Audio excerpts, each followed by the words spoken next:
Premièrement, le Cameroun n'a jamais été un pays pauvre et très endetté. Ceux qui nous écoutent à la maison, parce on fait aussi les débats pour éduquer les gens. Ceux qui nous écoutent à la maison doivent chercher à se renseigner. Ils verront qu'au moment où on parle, le Cameroun est un pays à revenu intermédiaire de tranche inférieure. Pas de pays pauvre et très endetté. Ça, c'est une vérité. Ceux qui nous écoutent à la maison peuvent vérifier. Maintenant, un autre élément. Je ne viens pas... S'il vous plaît. Je ne parle pas. S'il vous plaît. Je veux dire que les auditeurs vous envoient... Avant que les auditeurs s'il vous plaît. L'initiative c'était un passage. Elle n'était pas éternelle. Ça, c'est la vérité. Il ne faut pas qu'on raconte des histoires pour abrutir les gens au quartier. Et je vais rappeler à Edmond que, en réalité, Mohamed Bazoum n'a pas eu besoin d'avoir tout ce qu'on voit autour du président Biya pour être dégagé du pouvoir. Le coup d'État est arrivé, il a balayé. D'accord? Le coup d'État l'a balayé. Quand nous arrêtons un peu avec ces comparaisons, genre le Gabon parle au Cameroun, rien ne nous parle. Le Cameroun, c'est le Cameroun. D'accord? La politique au Cameroun ne peut pas se faire comme la politique au Gabon. Si nos adversaires veulent avoir raison de nous, qu'ils investissent le terrain. Les plateaux de télévision et les réseaux sociaux ne sont pas le terrain politique où quelqu'un viendra nous utiliser les mots les plus apocalyptiques, le vocabulaire le plus collapsologique du monde pour nous dire « Ah, voilà, le RDPC est en train de partir. » Le RDPC n'est pas impressionné par tout ça. Le président Biya n'est pas impressionné par tout ça. Le secrétaire général qui actuellement est en tournée n'est pas impressionné par tout ça. Ce sont des mots pour des opposants. On sait déjà qu'ils sont forts dans le lexique, mais dans la pratique, c'est autre chose. Le RDPC est engagé dans une compétition. C'est le RDPC qui choisit qui est son leader. Ce n'est pas aux opposants, ce n'est pas aux journalistes de venir nous dire non, prenez tel plutôt que tel autre. Le RDPC aura comme candidat à l'élection présidentielle qui il voudra. Et pour le moment, conformément à nos textes, c'est le président Paul Biya. Il est normal que les militants lui disent, président, nous nous sentons bien avec toi, nous voulons continuer. Donc c'est un faux débat. Bonjour les enfants, c'est papa. Bienvenue dans le premier podcast de la journée, les enfants. Bienvenue à la clinique. Les enfants, avant de continuer, on va d'abord s'arrêter par exemple sur toujours la télévision Equinox. Edmond Kamga, Monsieur Fankwa. Ce bonhomme qui est en train de parler là, Yves Abama, il est qui au Cameroun? Qu'est-ce qui lui donne la référence de venir là? Est-ce qu'il suffit d'être un militant du RDPC pour devoir parler les choses de notre pays?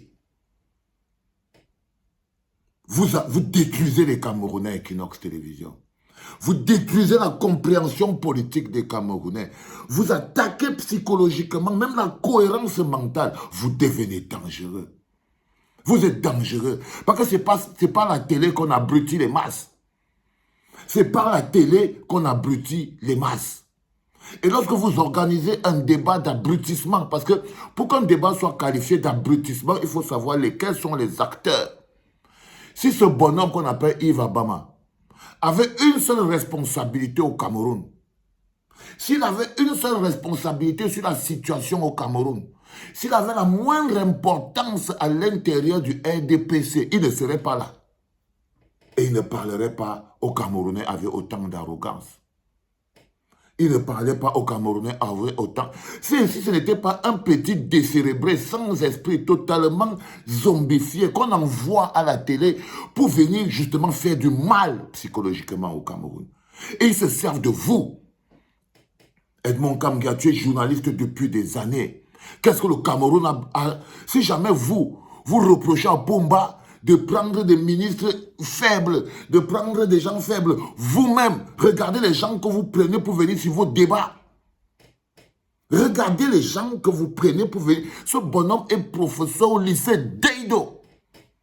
Il ne connaît rien ni sur les routes, ni sur les ponts, ni sur les budgets. Il ne connaît rien de tout ça. Vous êtes comme Paul Biya, vous êtes pareil. Votre travail, c'est d'abrutir les masses. Vous venez de faire... Seulement le fait que vous le mettez là, il a quelle responsabilité? Quand tu discutes avec lui, Edmond Kamga, c'est pour montrer aux gens quoi? Que tu es intelligent? Non, les Camerounais ne mangent pas ton intelligence, frère. Non, enfin quoi? Vous ne pouvez pas continuer à abrutir les masses. Vous ne pouvez pas parce qu'on ne va pas continuer à parler de lui. Il ne nous sert à rien. Le problème ici, ce n'est même pas l'Obama. Il est à son rôle de Tchinda compulsif, haineux, en colère. Vous entendez comment il parle? Oh, le Cameroun, le Gabon, arrêtez avec vos Cameroun. Le Gabon parle au Cameroun. Le Gabon ne parlera jamais au Cameroun. Le Cameroun n'est pas le Gabon. Le machin, tout ça. Mais vous parlez d'un pays. Vous parlez des problèmes d'un pays. Vous parlez des problèmes d'un pays. Non, vous êtes fatigués, les gars. Je crois que même la situation du Cameroun vous a dépassé. Vous êtes là-bas. Je vous dis que lutter contre Pomba pendant 40 ans, ça rend abruti, même c'est plus. J'ai dit ça dans une chanson. Tu as fini par rendre faible tes plus farouches opposants. Tu as fini par rendre idiot tes plus farouches opposants. C'est-à-dire que c'est ça l'une des choses que Pomba est en train de réussir. C'est qu'il finit par rendre faible et idiot même ses plus farouches opposants. Il finit par rendre faible et idiot même les journalistes les plus intelligents. Parce que ce que vous faites là, en ce moment précis, vous ne pouvez pas être aussi peu au niveau de la situation. Vous n'êtes pas au niveau de la situation du Cameroun. Parce que le débat aujourd'hui, pourquoi vous invitez quelqu'un qui peut s'asseoir devant vous et vous parler des choses que vous voyez avec vos yeux. Mais vous n'arrivez pas. Parce que lui, il n'a aucune responsabilité. Il connaît quoi sur les routes. Les enfants ont fait venir le bonhomme, c'est pour venir faire le bilan du RDPC. Il ne va pas. C'est-à-dire que là, on ne peut plus dire que chaque parti envoie qui il veut. Ils n'ont qu'à vous envoyer dans le fou pour venir rendre votre plateau totalement débile. Mais vous êtes aussi responsable de votre plateau.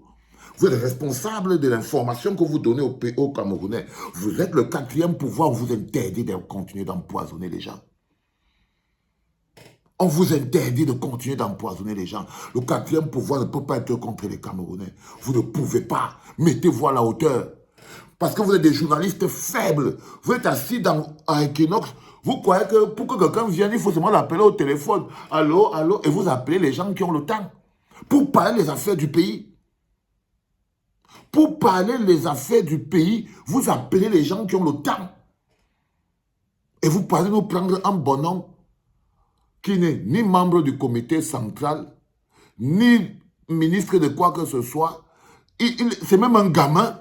Hein, il est là simplement parce que, bon, c'est un petit qu'on utilise pour venir. Lui, là, on lui a volé son esprit. Quand je vous parle des petits comme détruits chirurgicalement, c'est eux.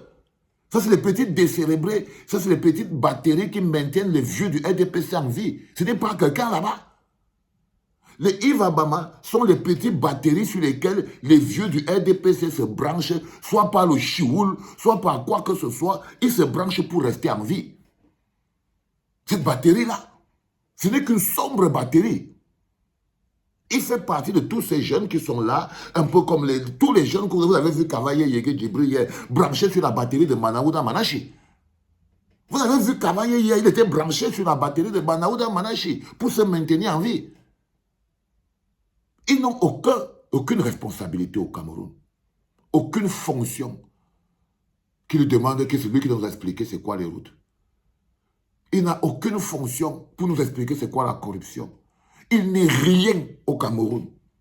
Il est un petit colleur d'affiches qui est encore lui-même maître professeur au lycée de Daido.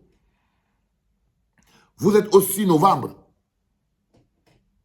Et vous invitez un bonhomme que Pomba avait déjà fait au moins 30 ans de pouvoir. Celui-ci puisait encore l'eau dans son village avec la cuvette sur la tête. Avec la cuvette sur la tête, man.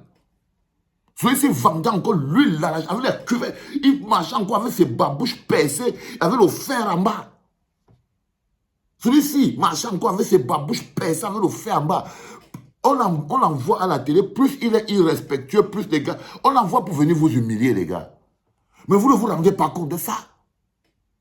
Non, les gars, arrêtez vos conneries.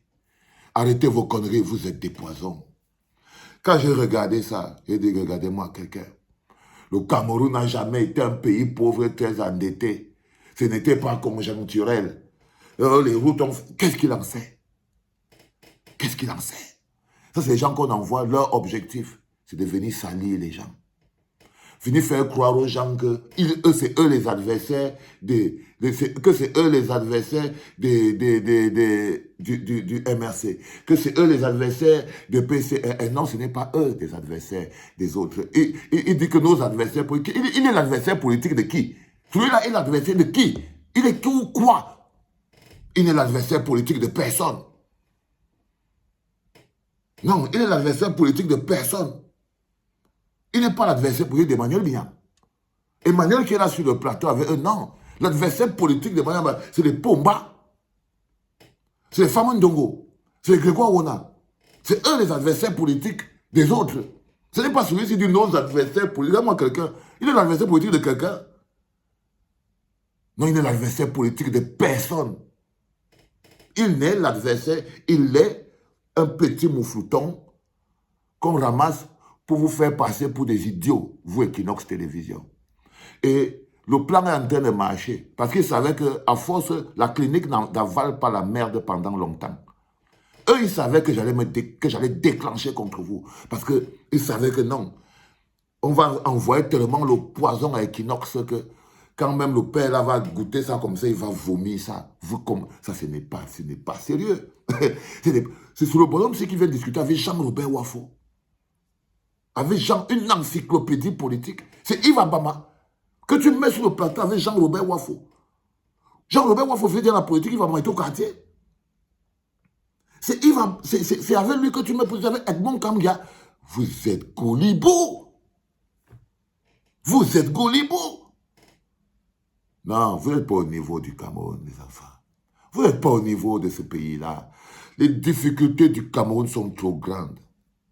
Mais vous êtes là, vous appelez, c'est au téléphone que vous appelez les invités. Vous cherchez celui qui a le temps, celui qui va vite venir au pied levé. Et tout ça pour parler des affaires sérieuses d'un pays. Et oui, comme je vous le dis, d'un pays de conservation de pouvoir, chaque structure ou institution qui est mise sur pied a un seul objectif, maintenir un homme au pouvoir. Là, vous avez fini de faire une émission de conservation de pouvoir. Il n'y a personne pour répondre au bilan de Pomba. Vous partez nous ramasser, il va baba. Il vient se foutre de vos gueules. Parce que son travail, c'est devenu de se foutre de vos gueules. Il vient se foutre de vos gueules. Et vous êtes là, vous empoisonnez les Camerounais. Et moi, je suis obligé. Parce que si les Camerounais pensent que le problème du Cameroun est encore au niveau de l'opposition, vous vous trompez, les enfants. L'opposition ne peut sauver. Il n'y a aucun parti politique au Cameroun qui est encore à la hauteur de la situation du Cameroun. Non, la situation du Cameroun nécessite l'action directe du peuple. Aucun parti. Arrêtez de vous cacher. Si la misère que vous vivez en ce moment au pays, si la situation actuelle du pays n'est pas suffisante pour que vous décidez que Pomba et tout son régime doivent partir, si ce n'est pas suffisant, ça veut dire que même s'il faut mettre le vent, si vous encore vous cacher derrière, c'est pour ça que vous dites nos adversaires politiques. Ce sont les adversaires politiques qui cassent la route. Vous ne voyez pas vous-même. Non, le plus important, les enfants, c'est de se rester éveillé.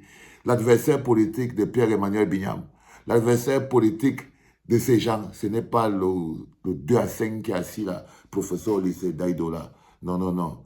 Lui, c'est le vent qu'on envoie pour venir péter dans la salle. C'est tout. Ce n'est qu'un vent qu'on envoie pour venir péter et faire puer la salle. Rien de tout ça. Les enfants, c'était le premier podcast de la journée en direct de la clinique. Toujours, c'était papa.